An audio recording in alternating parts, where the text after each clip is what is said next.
बंधाय साविद्याया विमुक्तये आयासाया परम कर्म विद्यान्या शिल्प नैपुणम। कर्म वही है जो बंधन में न बांधे, विद्या वही है जो मुक्त करे। अन्य सभी कर्म तो केवल व्यर्थ का परिश्रम है और अन्य सभी विद्याएं तो मात्र कारीगरी है। विष्णु पुराण का यह श्लोक हम सब लोगों को विद्या के उद्देश्य के प्रति सचेत करता है और सतत इस बात का स्मरण करता है कि हम सब लोग किसी बात के लिए कार्यरत हैं। जहाँ भी जिस भी दायित्व को हम निभा रहे हैं, हम विद्या को फिर एक बार मुक्त करी अवस्था में स्थापित करने के लिए कार्य कर रहे हैं। यही एकात्म मानव दर्शन का मूल स्वभाव है, मूल भाव है। जिस पुरुषार्थ चतुष्टय की बात मनोज दीक्षित जी ने की, उसका जो चतुर्थ पुरुषार्थ है, मोक्ष पुरुषार्थ, मुक्ति, जहाँ जहाँ जो जो बंधन हो उस बंधन से मुक्ति, यह केवल आध्यात्मिक मुक्ति की बात नहीं है, अपितु हर बंधन से मुक्ति की बात यहाँ पर की जा रही है।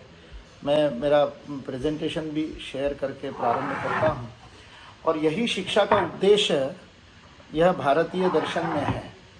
यही भारतीय जीवन दृष्टि का एक महत्वपूर्ण अंग है और उसी भारतीय जीवन दृष्टि को, उसी सनातन विचार को, उसी सनातन परंपरा को जैसे ऋषियों ने अनादिकाल से युगानुकूल रूप में और देशानुकूल रूप में प्रस्तुत किया, उसी परंपरा का निर्वाह करते हुए इस आधुनिक राजऋषि पंडित दीनदयाल उपाध्याय ने आज से लगभग 52-53 वर्ष पूर्व हमारे सम्मुख एकात्म मानव दर्शन के रूप में इस विचार को हम सबके सम्मुख रखा।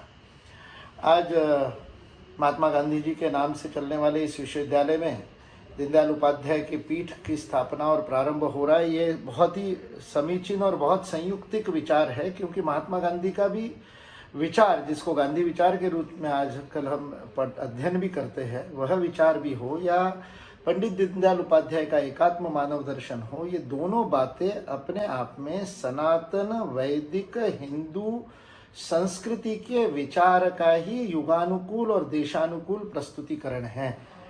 इसलिए पंडित दीनदयाल उपाध्याय ने कुछ नया दिया, यह ना तो वो कहते थे, ना तो वो मानते थे, ना तो उस बात को उन्होंने कभी इस प्रकार से रखा। वास्तव में हमारी सनातन शाश्वत जीवन मूल्यों की परंपरा को ही आज के युग की आवश्यकता के अनुसार राजनीतिक, आर्थिक एवं सामाजिक विचारधारा के रूप में प्रस्तुत करने का काम पंडित दीनदयाल उपाध्याय ने किया। यह उनकी एक अत्यंत महत्वपूर्ण मौलिकता है, जिस मौलिकता के लिए उनको सदैव जाना जाएगा। यही उनका ऋषित्व है। एक राजनेता होते हुए भी विचारक के रूप में इस ऋषि परंपरा का निर्वाह करते हुए बद्री शाह डुलदारिया के दैशिक शास्त्र पुस्तक जो 1920 में छपी थी, उस बद्री शाह डुलदारिया की पुस्तक दैशिक शास्त्र को आधार बना करके एकात्म मानव दर्शन के समग्र संपूर्ण विचार को पंडित दीनदयाल उपाध्याय ने हमारे सम्मुख रखा।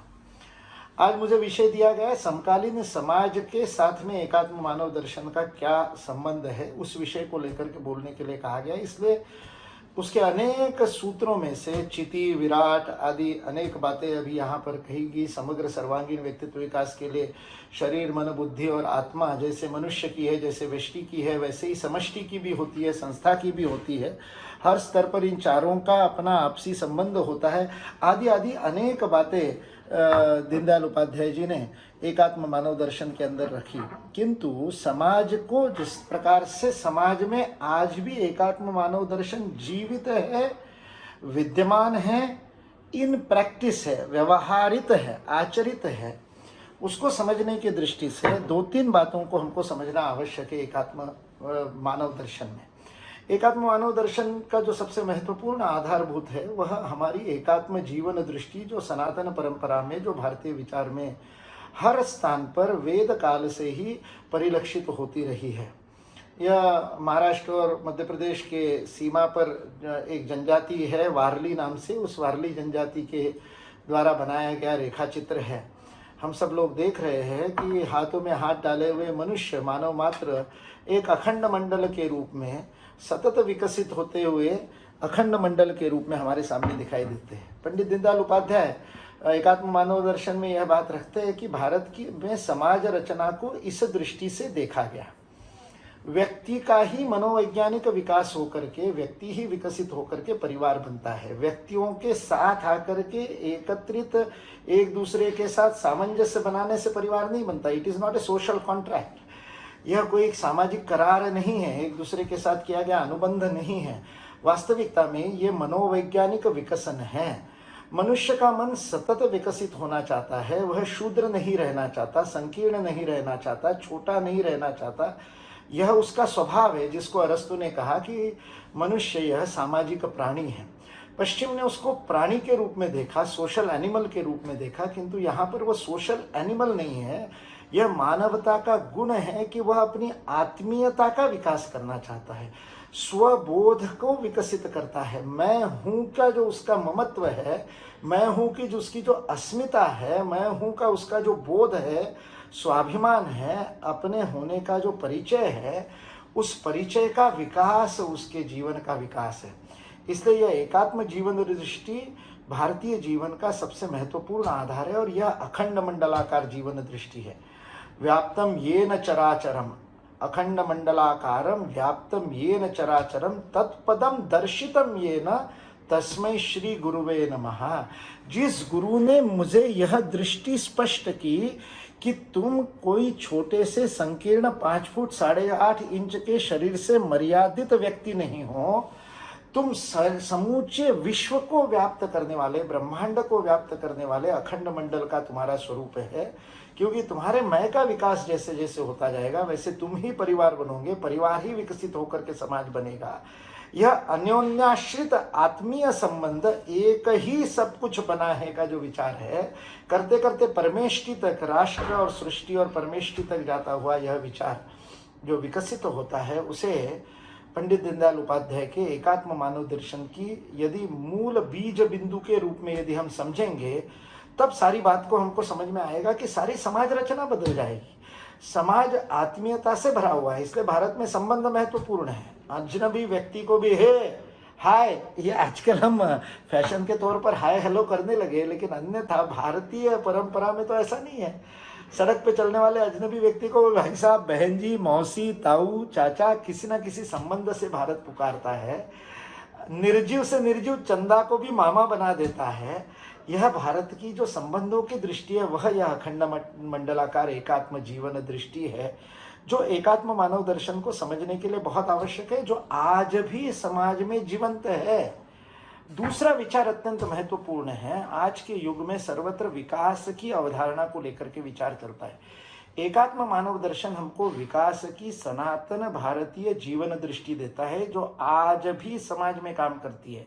इसलिए आज भी समाज में केवल आर्थिक विकास से काम नहीं चलता, केवल अभ्युदय से काम नहीं चलता। मैंने जो यहाँ पर चार्ट आपके सम्मुख रखा है, यह चार्ट एंगस मेडिसन की पुस्तक से लिया है।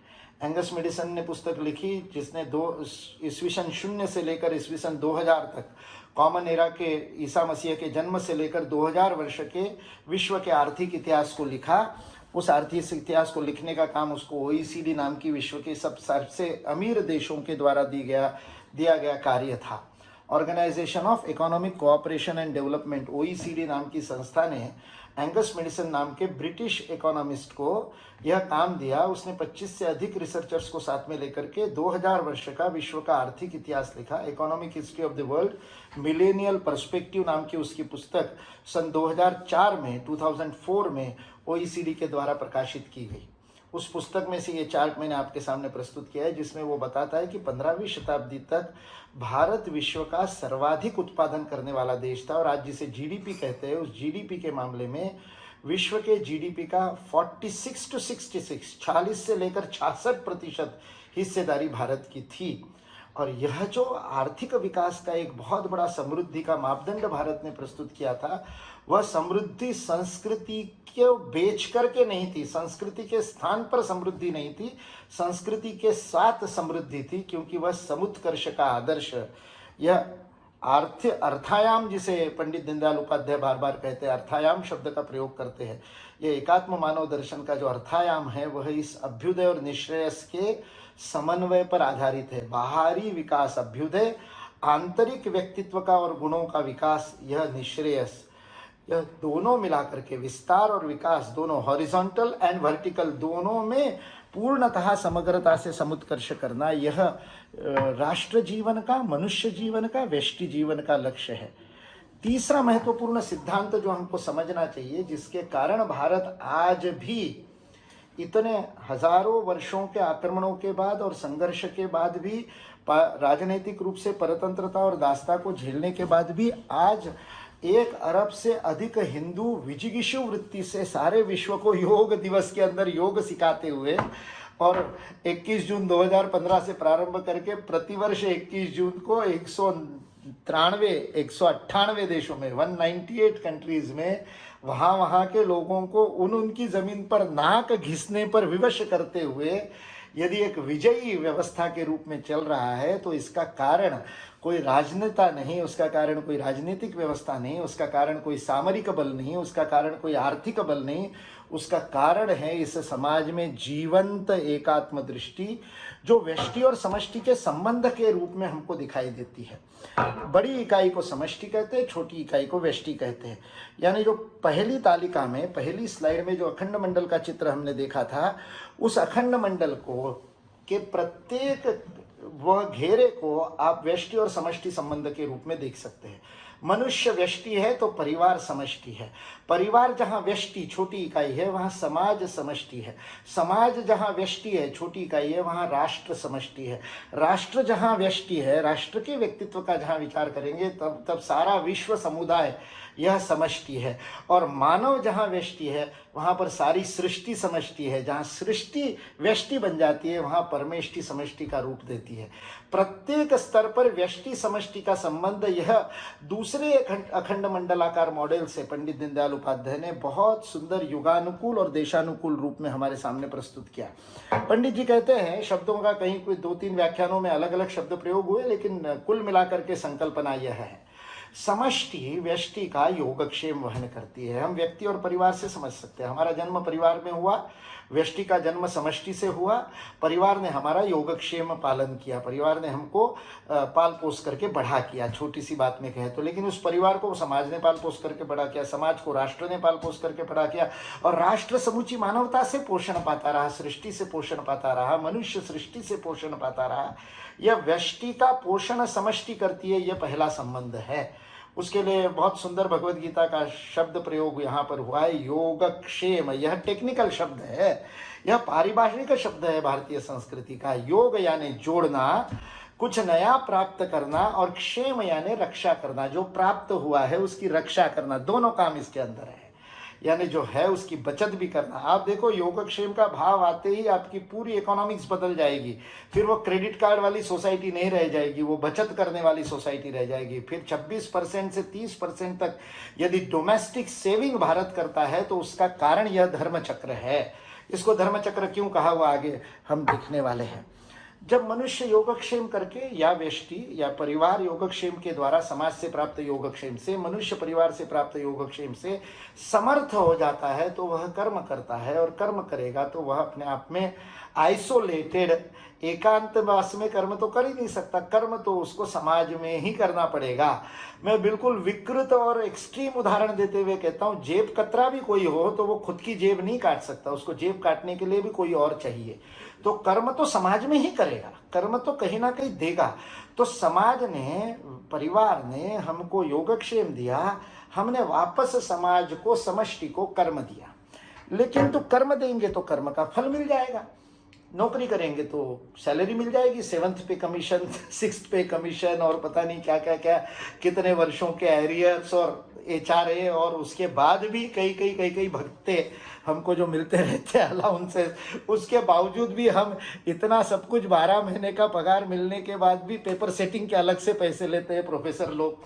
वो पेपर सेटिंग मुझे पता नहीं उन 12 महीनों के अलावा किसी समय करते होंगे। तो जब 12 महीने के 24 घंटे 365 दिन का पगार ले लिया, सैलरी ले ली, तो पेपर सेटिंग, इन्विजिलेशन, वाइवा, इसके पैसे अलग से कहाँ से लेते हैं? ये क्या धार्मिक अर्थायाम है क्या? पंडित जी के अनुसार सोचने वाला विषय है। खैर, कर्म करते हैं तो कर्म फल मिल गया। अब कर्म के बदले में कर्म फल मिल गया, योगक्षेम की उधारी हमारे ऊपर बची रहेगी। इसलिए हमारे समाज में इस बात को रूढ़ किया गया कि प्रतिदिन यज्ञ करना है, प्रतिदिन देना है, बिना प्रतिफल के, बिना कुछ वापस लेने की अपेक्षा किए जो दिया जाता है। अग्नये स्वाहा इदम अग्नये न मम, यह अग्नि को दिया, यह अग्नि का हुआ, मेरा नहीं। न मम, ये बहुत महत्वपूर्ण बात है। न मम के बिना यज्ञ पूरा नहीं होता। इसलिए प्रतिदिन न मम जो करता है, मुझे कुछ नहीं चाहिए, ऐसा सोच करके जो देता है, उसे यज्ञ कहते हैं।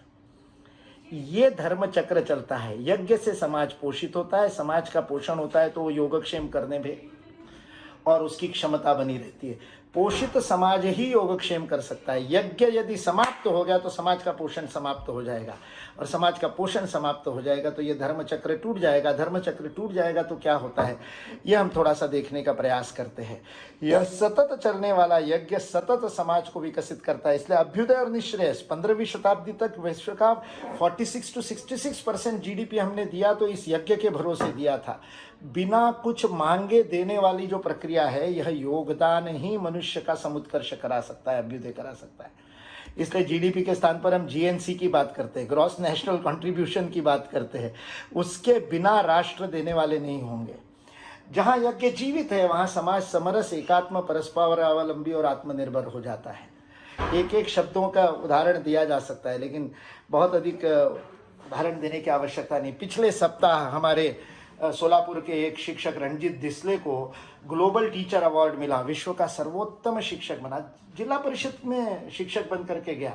वहाँ गया तो जिला परिषद की वो एक कमरा टूटा फूटा पड़ा हुआ है, वहाँ पर पूरे गांव का कबाड़ पड़ा हुआ है। वो देख करके उस व्यक्ति ने यह नहीं सोचा कि मैं सरकारी काम में लगा हूँ, मेरे को तो सैलरी मिलने ही वाली है, मैं क्या करूँ। उसने अपने जेब से पैसे खर्च करके पूरी विद्यालय का कायापालट किया। यज्ञ जीवित है।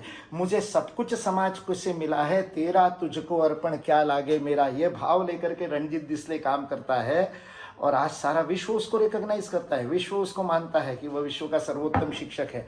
और $1 मिलियन का, जिसको भारतीय रुपए में 7 करोड़ करके माध्यमों ने प्रचारित किया, $1 मिलियन का पुरस्कार मिलता है। और उस पुरस्कार में से आधा वो अपने साथी 9 शिक्षकों को बांट देता है। जो 9 शिक्षक अंतिम राउंड के लिए सिलेक्ट हुए थे, उसमें से एक को पुरस्कार मिला। उसने कहा सब मेरे जितने ही हैं, इसलिए आधा उनको दे दिया और बचा हुआ आधा अपनी शिक्षा के लिए मैं लगा दूंगा। खुद को मुझे कुछ नहीं चाहिए, तेरा तुझको अर्पण। यह यज्ञ जीवित होने की परंपरा है। रणजीत डिसले यज्ञ का उदाहरण है।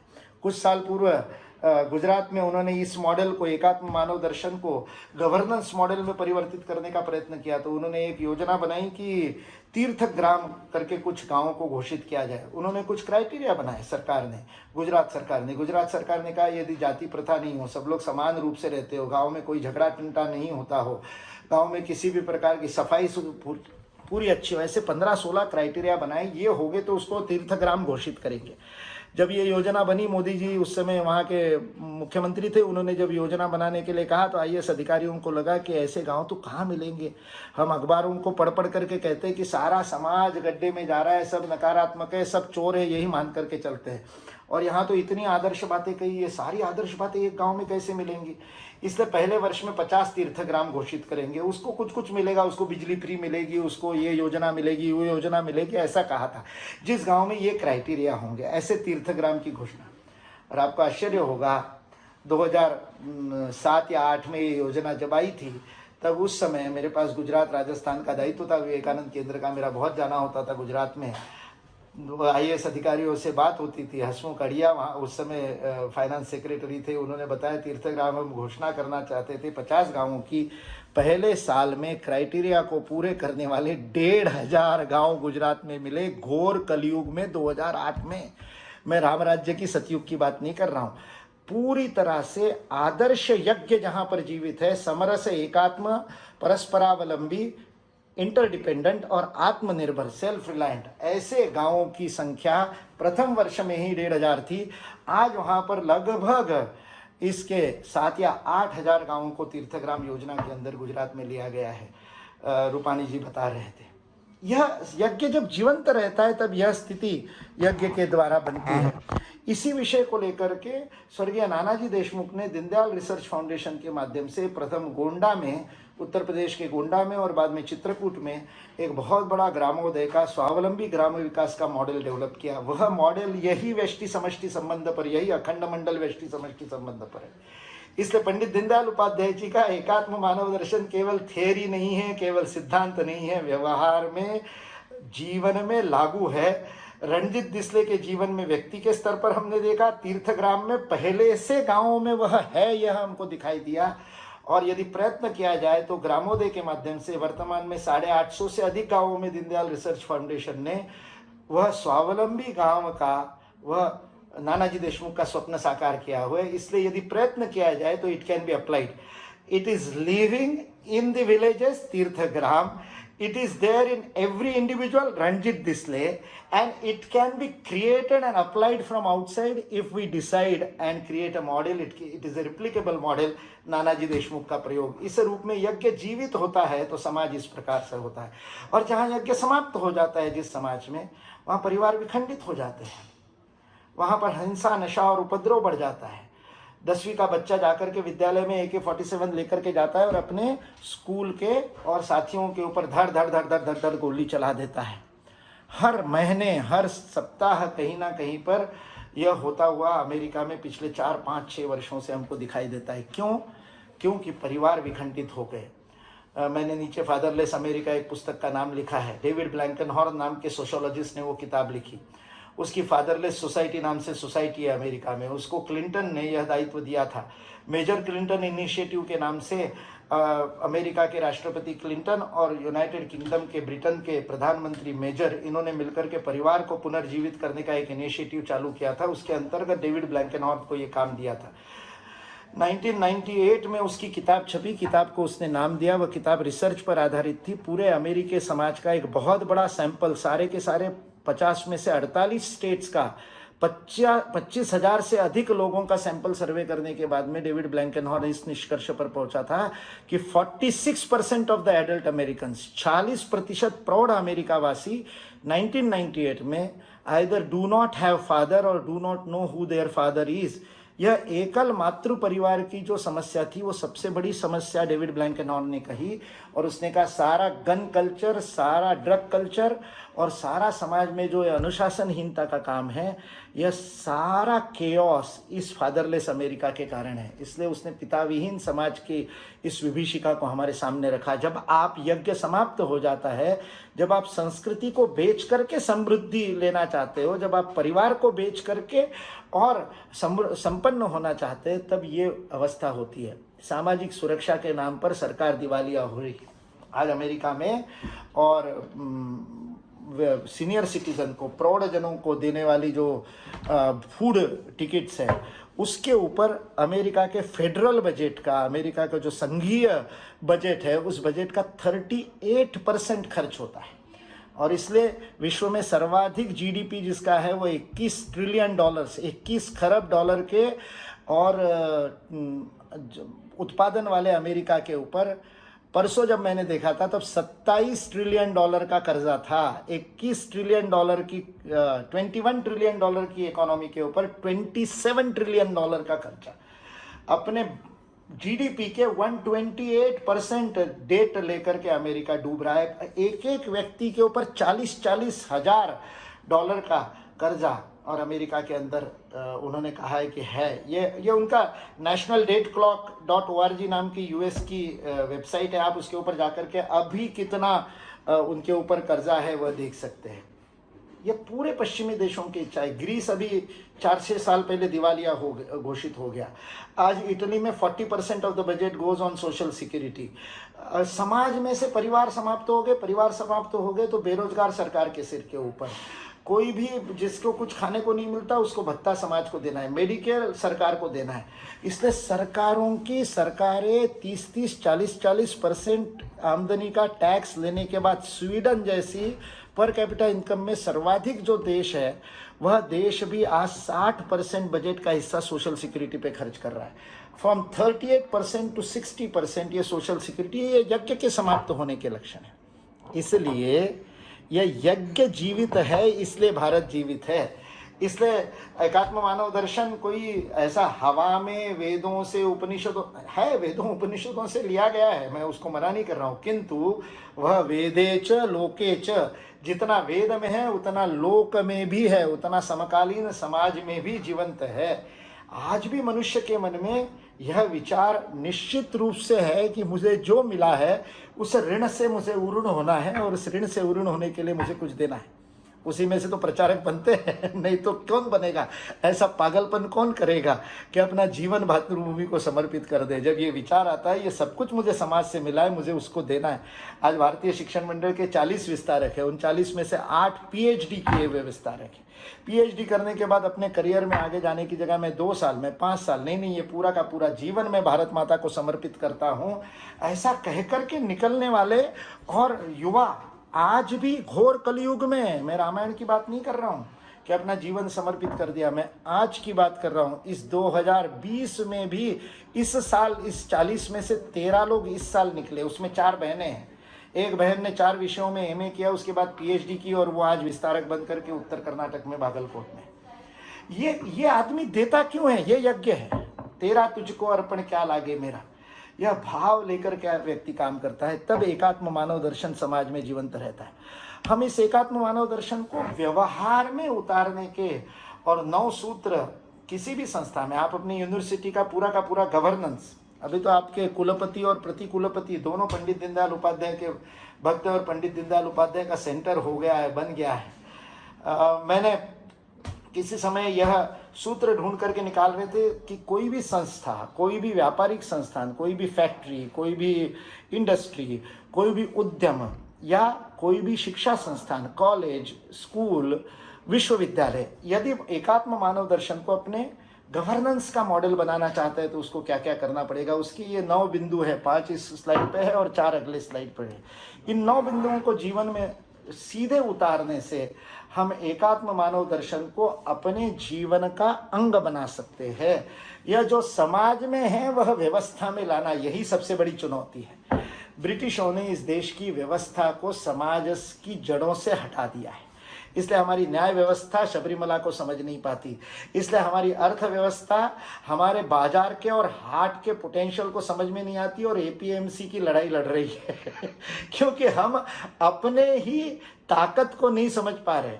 प्लानिंग कमीशन जो नीति आयोग का पूर्व रूप था, उस पूर्वाश्रम के नीति आयोग के पूर्वाश्रम ने, प्लानिंग कमीशन ने केड़कर समिति बनाई थी। उस केड़कर समिति की रिपोर्ट में से एक रिपोर्ट है कि इस देश में 40,000 से अधिक हाट, जो साप्ताहिक बाजार होता है, अलग अलग यात्रा, हाट, जत्रा, किस किस नाम से वो चलता है, बाजार के नाम से आठौड़ी बाजार, साप्ताहिक बाजार, इस नाम से वो चलता है, सारे भारत में चलता है, दिल्ली में भी चलता है। उस साप्ताहिक बाजार, जिसको अनऑर्गेनाइज्ड इकोनॉमी कहते हैं, अनऑर्गेनाइज्ड सेक्टर कहते हैं, उसमें केड़कर समिति के रिपोर्ट के अनुसार भारत में उत्पादित होने वाले अनाज का 60% इस अनऑर्गेनाइज्ड वे में जाता है। केवल उत्पादन का 40% अनाज मंडियों में पहुंचता है। यह आकलन था, इसलिए GDP का हिस्सा ही नहीं बनता 60%। इसलिए GDP में भारत की अमीरी नहीं पता चलती आपको। $5 ट्रिलियन GDP बनानी है तो वो 60% को समझ लो, उसको गिनना शुरू कर दो, आपकी GDP $5 ट्रिलियन की आज के दिन ही बन जाएगी। किंतु यह करने के दृष्टि से व्यवस्था को जो समाज से काट दिया, उसको फिर से जोड़ना चुनौती है। और वो सरकार तो करेगी, वो नरेंद्र मोदी तो कर रहे हैं, उनका काम ही है, वो वही करने की कोशिश कर रहे हैं, इसीलिए बेचारे विचलित हो रहे हैं, इसीलिए उनको हर बात के ऊपर धरनों का सामना करना पड़ता है। और धरना धरने वालों को पता नहीं है कि वो विरोध किस बात का कर रहे हैं, कानून की किस धारा का विरोध कर रहे हैं, उनको पता नहीं, कानून पढ़ा नहीं, बातें चल। खैर वो विषय नहीं है, विषय ये है कि उनको जो जो जहां जहां पर है उसको वहां करना पड़ेगा। आज यहाँ पर 4, 5, 6 कुलगुरु मेरे सामने उपस्थित है, कुलपति उपस्थित है। आप जहाँ की लीडरशिप, आप एकेडमिक लीडरशिप दे रहे हैं, जहाँ नेतृत्व कर रहे हैं, वहाँ इन 9 मुद्दों को अपने व्यवस्था का अंग बनाना, उसको आपके ऑर्डिनेंसेस का अंग बनाना, उसके आपके एक्ट का अंग बनाना। जैसे आत्मीयता से एकात्मता, इंटीग्रेटेड अप्रोच कैसे आएगा? मैं ही हूँ, इस भाव से। टाटा का एक उदाहरण बताते हैं कि जब पुराने वाले JR-जी टाटा जिस समय थे, और उस समय उनकी फैक्ट्री में पहली बार हड़ताल हुई, कोई मांगे थी 10 मांगे थी, उसके ऊपर हड़ताल हुई। उस समय की सबसे बड़ी कार, महंगी कार इम्पाला में बैठ करके अपने GM के साथ, जनरल मैनेजर के साथ टाटा जा रहे थे। और उन्होंने देखा कि लोग हमारी मांगे पूरी करो आंदोलन कर रहे हैं, हड़ताल कर रहे हैं। टाटा ने कार रोकी और कार रोक करके कहा कि जीएम को कहा ये क्या हो रहा है। तो जनरल मैनेजर ने कहा कि हड़ताल हो रही, इनकी ये 10 मांगे उसमें से 4 मानने योग्य है, हम मान लेंगे। हमने उनको बता दिया, बाकी 6 मानने योग्य नहीं है। उनको भी पता है थोड़ी सी उनकी दुकानदारी चलनी चाहिए, इसलिए हड़ताल कर रहे हैं। टाटा ने कहा वो बड़ी बात नहीं है, हमारे बच्चे हैं वो हड़ताल कर सकते हैं। बच्चे नहीं मांगेंगे तो माँ को भी दूध प्यास लगती है तो बच्चा दूध मांगता है। मेरे को उनके हड़ताल से समस्या नहीं है। मैं तुमको ये प्रश्न पूछ रहा हूँ कि ये धूप में खड़े होकर के क्यों गला सुखा रहे, तुमने इनके लिए शामियाने की और पीने के पानी की व्यवस्था क्यों नहीं की। जनरल मैनेजर को उसी समय कार से उतारा और कहा ये मेरे बच्चे हैं, हड़ताल करना इनका अधिकार है, किंतु इनके लिए व्यवस्था करना मेरा कर्तव्य है। तुम इनके लिए पेंडाल की व्यवस्था करो, पीने के पानी की व्यवस्था करो, रहने ठीक से हड़ताल करने दो इनको। ऐसा कहते कि उसके बाद जब तक टाटा जीवित रहे, टाटा की किसी फैक्ट्री में कोई हड़ताल नहीं हुई। जब आत्मवत पुत्रवत अपने परिवार का अंग समझ करके आप फैक्ट्री चलाओगे, आप विश्वविद्यालय चलाओगे, आप वह नेतृत्व दोगे। हम सब लोग जानते हैं उनको, अनिल सहस्त्रबुद्धे जी को मैंने एआईसीटी में देखा है। वह पितृतुल्य कुटुंब प्रमुख के रूप में नेतृत्व कैसे दिया जाता है। पूरे एआईसीटी का कायापलट उन्होंने इस आत्मीयता से एकात्मता के, और वह कैसे होता है जब आप नोबल मिशन सामने रखते हैं, पूरे विश्वविद्यालय के सामने एक उदात्त ध्येय रखते हैं। पार्टिसिपेटरी गवर्नेंस की बात पंडित दीनदयाल उपाध्याय कहते थे, सहशासन से अनुशासन, अनुशासन और सुशासन लाना है तो सबको उसका अंग बना करके काम करना, और अंत्योदय सबका अंतिम व्यक्ति का विकास, और डेली प्रतिदिन विकसित होना। मैं हमेशा स्वयं से कहता हूं कि 6 तारीख का मुकुल और 7 तारीख का मुकुल, 7 दिसंबर का मुकुल और 8 दिसंबर का मुकुल, इनके बीच में अनुस्पर्धा है, दूसरे से मेरी स्पर्धा ही नहीं है।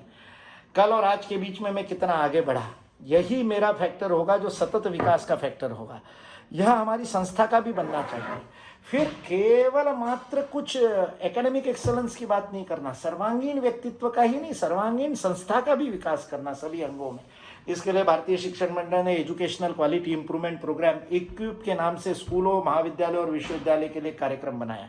हिंदी में हम उसको सुगुणा कहते हैं, गुणवत्ता सुधार आयोजन सुगुणा, जो हमारे शालेय प्रकल्प का काम है। सबसे महत्वपूर्ण बात है कि हमको सबके अंदर यह सेंस ऑफ कंट्रीब्यूशन, योगदान का दायित्व बहुत जागृत करना आवश्यक है। इसके लिए मैंने एक वैश्विक स्तर पर विकास के पैरामीटर को बदलने के लिए एक नए मॉडल के ऊपर पेपर लिखा। आप में से जिनको इच्छा होगी मुझे ईमेल भेज दे, मैं उनको वो पेपर भेज दूंगा। ग्रॉस नेशनल कंट्रीब्यूशन, जीडीपी के स्थान पर जीएनसी, सकल राष्ट्रीय योगदान, सकल राष्ट्रीय उत्पादन नहीं, सकल राष्ट्रीय योगदान। कौन सा राष्ट्र अधिक योगदान दे रहा है वो अधिक विकसित माना जाएगा। इस प्रकार का मापदंड यदि क्रिएट किया जाए तो विकसित होने के लिए योगदान करना शुरू हो गया। त्यागेन एकेन अमृतत्व मानशु जीवन में आ जाएगा, एकात्म मानव दर्शन व्यवहार में आ जाएगा। हम हमारे विश्वविद्यालय में, हमारे महाविद्यालय में, हमारे परिवार में, हमारे संस्थान में, हमारे उद्यम में, हमारी फैक्ट्री में, सब जगह पर इसको लागू कर सकते। योगदान करेगा उसको आगे बढ़ाएंगे। फिर दूसरा, मौलिकता को प्रोत्साहन देना, नई बात करने के लिए प्रोत्साहन देना। और सबसे बड़ी बात, राष्ट्र की विराट शक्ति का जागरण करना। यह विराट बहुत महत्वपूर्ण शब्द है, जो भगवद गीता का आध्यात्मिक शब्द है, जिसको पंडित दीनदयाल उपाध्याय ने एकात्म मानव दर्शन की पॉलिटिकल और आर्थिक इकोनॉमिक आइडियोलॉजी में परिवर्तित करके बताया। आज रणनीतिक क्षेत्र में, स्ट्रेटेजिक क्षेत्र में, मैंने दोवाल जी के साथ में 3 साल बहुत निकटता से काम करने का मुझे अवसर मिला। वो कहते थे जीडीपी के आधार पर राष्ट्रों का आकलन नहीं करते। ये जो इंटेलिजेंस कम्युनिटी के लोग होते हैं, रणनीति के क्षेत्र के लोग होते हैं, उनके बीच में एक शब्द प्रयोग होता है CNP, कॉम्प्रिहेंसिव नेशनल पावर, जिसके 2 अंग होते हैं, सॉफ्ट पावर और हार्ड पावर। उसमें मिलिट्री और ये सारे न्यूक्लियर बम, ये सारी हार्ड पावर होती है, लेकिन उससे बड़ी सॉफ्ट पावर भी होती है। हमारा बॉलीवुड हमारी सॉफ्ट पावर है, हमारी कलाएं हमारा सॉफ्ट पावर है, हमारा योग, रामदेव बाबा, श्री श्री रविशंकर और सदगुरु विश्व में जाकर के जो योग देते हैं वो हमारी सॉफ्ट पावर है। उससे सॉफ्ट पावर के भरोसे अंतर्राष्ट्रीय योग दिवस हमने बनाया। ये इंटरनेशनल डिप्लोमेसी का अंग है। इसलिए इस विराट राष्ट्र की कार्यशक्ति को अपने अपने शिक्षा संस्थान में, अपने अपने उद्यम में यह विकसित करना, ताकि मैं जो कुछ भी करूं वो मेरे राष्ट्र के लिए मैं कैसे योगदान कर रहा हूं, मेरे राष्ट्र की कॉम्प्रिहेंसिव नेशनल पावर को, CNP को बढ़ाने में कैसे काम कर रहा हूं। यह जो दूसरा बिंदु था, उदात्त ध्येय, उस उदात्त ध्येय के साथ 9वां बिंदु जुड़ता है। ये दोनों यदि जुड़ जाते हैं तो हम एकात्म मानव दर्शन को व्यवहार में ला सकते हैं। यह समाज में जो है उसको व्यवस्था में लाना, यह एकेडमिशियंस की, शिक्षाविदों की चुनौती है। इस चुनौती को हम स्वीकार करें और हम अपने जीवन में एकात्म मानव दर्शन को साकार करें, अपने संस्थान में साकार करें और सच्चे अर्थ में दीनदयाल उपाध्याय पीठ को एक नींव के रूप में सामाजिक व्यवस्थाओं के निर्माण का अंग बनाएं। इसी प्रार्थना के साथ अपनी वाणी को विराम देता हूं। जय हिंद, जय भारत।